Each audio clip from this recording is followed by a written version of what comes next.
ভাইয়া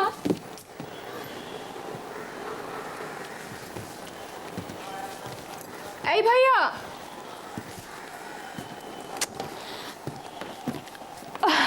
যাক, তুই এসে গেছিস। ওহ, আমার ভীষণ রিল্যাক্স লাগছে। আমাকে দেখে? কেন? আর বলিস না, বাড়ির লোকজনেরা এমন পাগলামি শুরু করেছে না রে, ভাল লাগছে না আমার। তুই আসলে বাইরে থেকে এসেছিস তো, সেই জন্য এখনো সুস্থ আছিস। আর তোর মুখটা দেখলে আমি খুব শান্তি পাই, বিশ্বাস কর। কি মনে হয় বলতো? মনে হয় যে এখনো আমার কাছের লোকজনরা পুরোপুরি পাগল হয়নি। আর তুই তুই সুস্থ আছিস? আচ্ছা, হঠাৎ এরকম একটা প্রশ্ন, মানে আমার মুখ দেখে কি মনে হচ্ছে যে আমি অসুস্থ? ভাইয়া, মুখ দেখে তো বোঝা যায় না তুই সুস্থ আছিস কি না। এটা একমাত্র তুই বলতে পারবি তুই কিরকম আছিস। কি আশ্চর্য ছোটদি, যে ছেলেটার কদিন পর বিয়ে, তার থেকে বেশি খুশি কেউ হতে পারে? তুই বলতো আমাকে। খুশি থাকার কি একটাই কারণ, যে সামনে তোর বিয়ে? কার সঙ্গে বিয়ে হচ্ছে তার উপর কি খুশিটা একটু নির্ভর করে না ভাইয়া? কার সঙ্গে বিয়ে হচ্ছে তুই বল আমাকে? কার সঙ্গে বিয়ে হচ্ছে? আমার এশার সঙ্গে বিয়ে হচ্ছে। এশার মতো ভালো মেয়ে আছে? ওদের ফ্যামিলি ব্যাকগ্রাউন্ড, ওদের স্টেটাস, চৌধুরী বাড়ির বউ হবার একদম আইডিয়াল মেয়েও। কি মুশকিল, আমি কি করে বোঝাই একে? আরে আমি ভীষণ ভালো আছি, খুব খুশি। আমি কেন ফিরিয়ে দিলি তুই? আচ্ছা দাদুজা, তুমিই বলো, বাবুনদার সাথে যদি বাবুনদার ঐশ্বর্যটাই না থাকে, তাহলে আমার আর 5 জন বয়ফ্রেন্ড ছেড়ে বাবুনদাকেই বিয়ে করতে যাব কেন?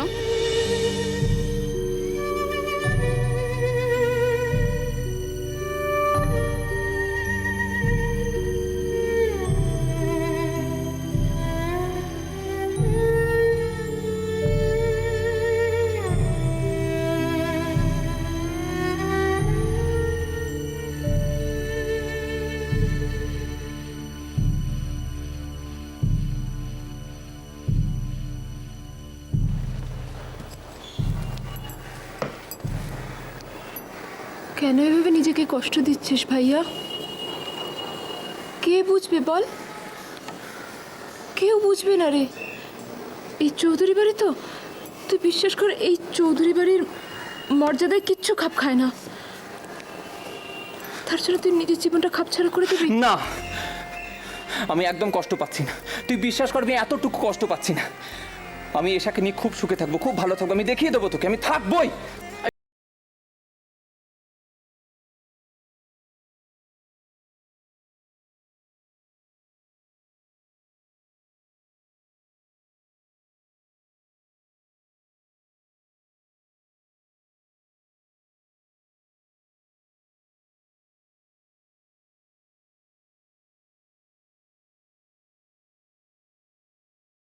বলছি হুম হুম আরে দত্ত, আরে এত সময় নষ্ট না করে মোদ্দা কথাটা বল না। হ্যাঁ হ্যাঁ বল। হ্যাঁ, তার মানে কোনটা কোনটা? ও, নীল ফ্যাক্টরির পেছনে। আরে বাবা বুঝেছি, কবরখানার সামনে তো।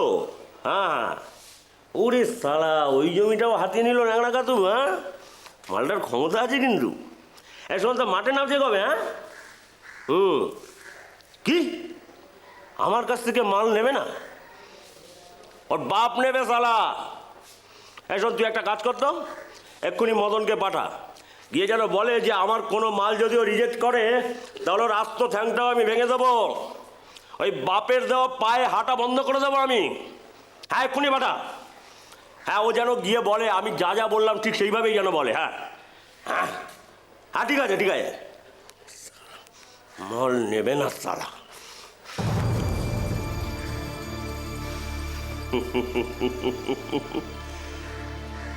কেসটা কি বলো তো? মুখখানটা দেখে যেন মনে হচ্ছে 1 গামলা নিমের পাচন খেলে। আমি তো ভুলেই গেছিলাম। আজ তো আমাদের রানীর মজনুর বিয়ে, তাই না?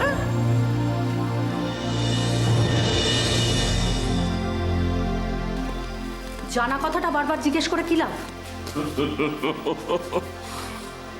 বারবার কোথায়? আমি তো খালি একবার জিজ্ঞাসা করেছি, তাতেই গায়ে ফসকা পড়ে গেল। এইসব কথা এখন থাক না। তাহলে থাক। আমার মা ঠিকই বলে জানো, আমার বুদ্ধি না এখনো চারা স্টেজে, কাজ হয়নি।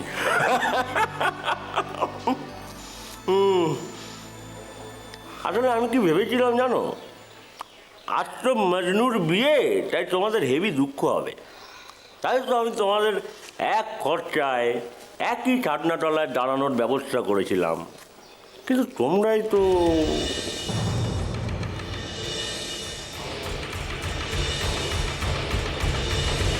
রানী, চল আমরা ঘরে যাই। না না না না না না না না না না না, তোমাদের এ ঘর থেকে যেতে হবে না, আমি নিজেই এ ঘর থেকে ফুটে যাচ্ছি। আসলে তোমাদের খুব আপনজন মনে করি তো, তাই তোমাদের মুড ফুড অফ হয়ে গেলে না, এই দুঃখ টুক্ষ হলে আমার মেজাজটাও চটকে যায়। দিদি ভাই, বুড্ডাটা কাকাবু বাড়িতে নাকি? এই না না, সারাক্ষণ বাড়িতে বসে কি করে বলো তো? এতক্ষণ ডাক পাক ছাড়নি তো, তাই বুঝতে পারিনি। ঘরের মধ্যে কি করে সারাক্ষণ? না, আমি বলছিলাম একটু বেরোতে টেরোতে পারে তো, তাই একটু হাঁটা চলা করলে কাকার শরীরটাও ফ্রেশ থাকে, আর আমিও একটু ফুটকি ফাটলা করতে পারি। তোমার কথা শেষ হয়েছে? পাগল, এত কথা কি আর এতটুকু সময় শেষ হয়? হ্যাঁ, তবে আমাকে এখন একটা ব্রেক নিতে হবে জানো, নাহলে কাকাবাবু সিনে ঢুকে গেলে এক্ষুনি আবার জ্ঞানের সুনামি বইয়ে দেবে।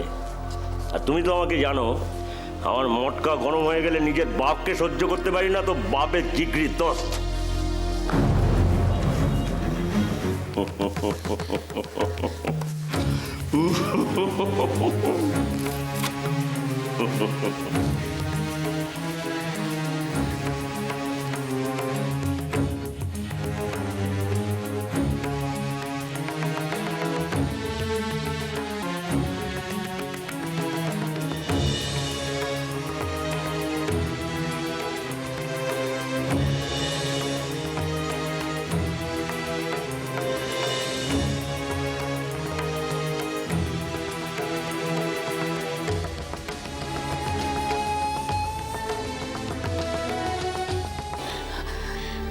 মানে চল, আমরা এই বাড়িটা ছেড়ে চলে যাই।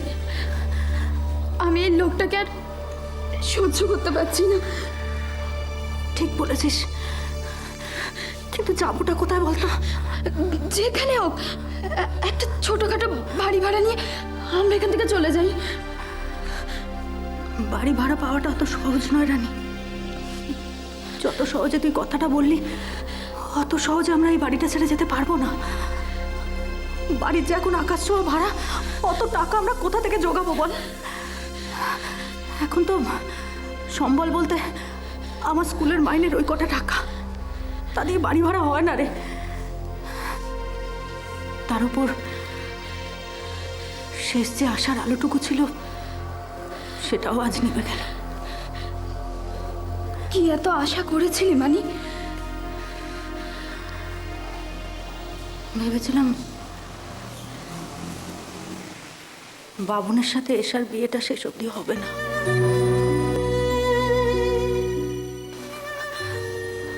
বাবুন তোর কাছে ঠিক ছুটে আসবে, বলবে রানী আমার অন্যায় হয়ে গেছে, আমাকে ক্ষমা করে দিতে, আমার অন্যায় হয়ে গেছে না।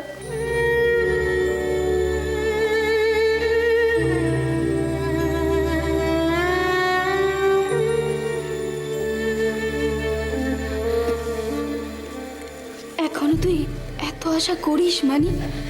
হ্যাঁ করি, কিন্তু কেন করি কে জানে। রানী, তোকে একটা কথা বলবো, এছাড়া এখন আর কোনো উপায় নেই রে। তুই তুই অ্যাবর্শনটা করিয়ে নে। মানি এটা তুই কি বলছিস? ঠিকই বলছি আমি। প্রথম যেদিন খবরটা পেয়েছিলাম, সেদিনও আমার এই কথাটাই মনে হয়েছিল। তবু মনে হয়েছিল যে বাবুন হয়তো তোর জীবনে ফিরে এলেও আসতে পারে, কিন্তু না, আজ আর সে সম্ভাবনা নেই। তাহলে কিসের জন্য রানী, কিসের জন্য তুই এই অন্যের বোঝাটা বয়ে বেড়াবি? না মানে ও বোঝা নয়, ও বোঝার নয়, ও ও আমারও, ও আমারও, ও আমারও, ও আমারও, আমারও। আমারও নয়, বল শুধু আমার।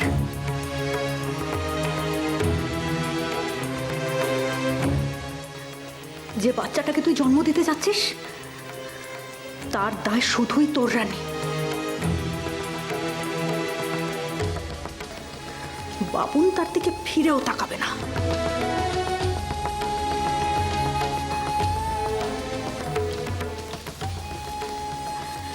তারপর কি করবি তুই? কি হবে বাচ্চাটার পরিচয়? জন্মলগ্ন থেকে একটা বাচ্চার গায়ে অবৈধ সন্তানের লেবেলটা এটা দিয়ে তোর কি লাভ রানী?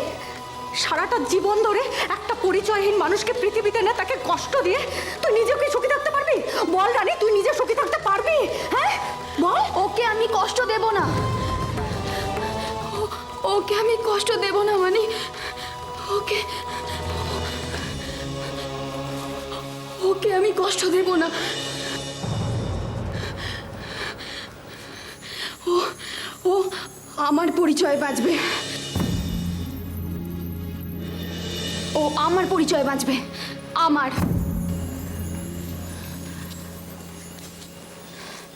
তা হয় না রানী,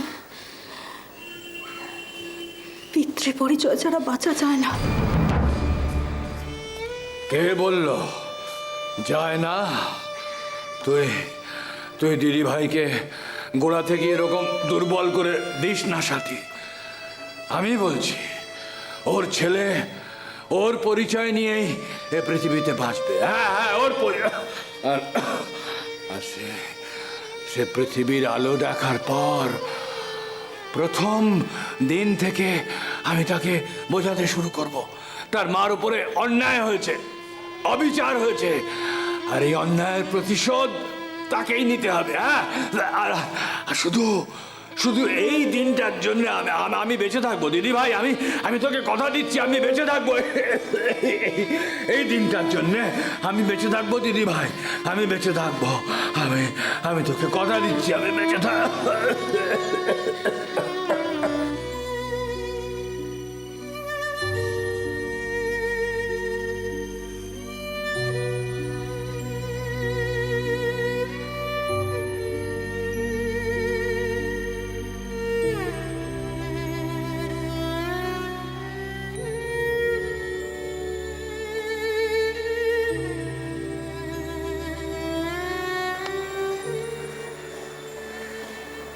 I love you.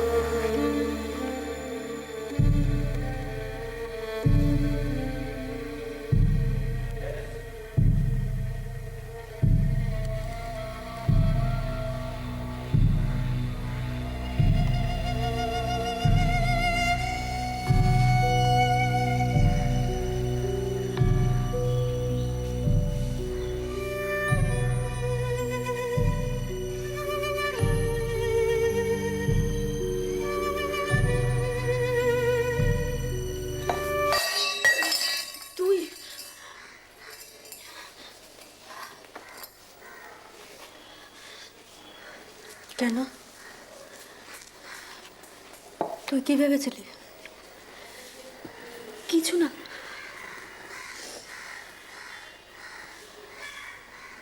চোখের জলগুলো আর শুকোতে চাইছে না, তাই না রে রানী?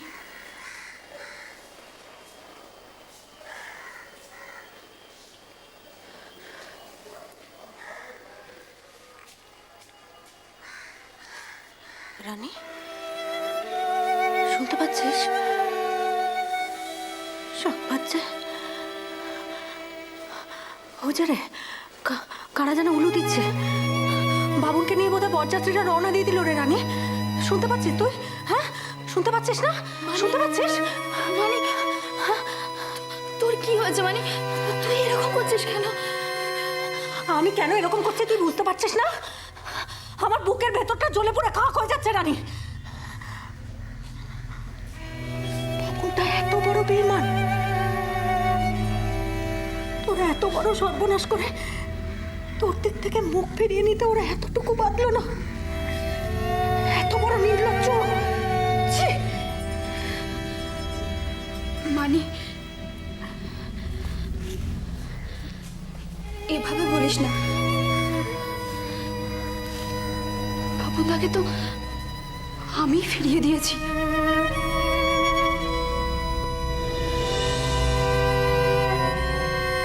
কিন্তু কেন? কে বলেছিল সেদিন তোকে অত বীরত্ব দেখাতে? কে বলেছিল নিজের জীবনটাকে নিয়ে এইভাবে জুয়া খেলতে? বল, কে বলেছিল তোকে? জানি না, আমি কিচ্ছু জানি না, কিচ্ছু না, কিচ্ছু না। কাঁদিস না, কাঁদিস না।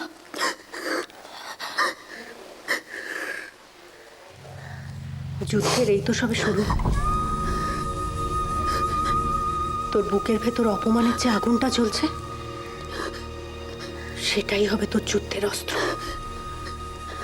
আর সেই আগুনে চৌধুরী বাড়ির সমস্ত অপমান, সমস্ত বিশ্বাসঘাতকতা তুই জ্বালিয়ে পুড়িয়ে ছাড়খাড় করে দিবি। কি রে, পারবি না তুই? বল রানী, পারবি না তুই এই যুদ্ধে জিততে? বল। জানিস রানী,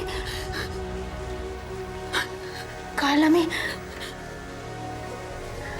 দরজার আড়াল থেকে লুকিয়ে বাবাকে দেখছিলাম। বাবার সারা মুখে সরু সরু কত বলি রেখা, আর সেই রেখাগুলোর মধ্যে দিয়ে বিশ্রীভাবে দাঁত বার করে আছে পার্থক্য, পার্থক্যের অসহায়তা।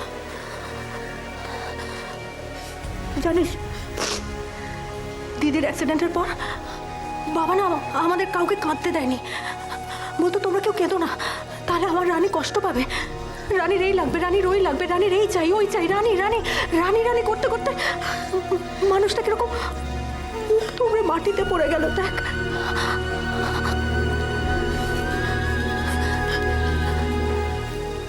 কিন্তু রানী, এই মুখ থুবড়ে মাটিতে পড়ে থাকা মানুষটা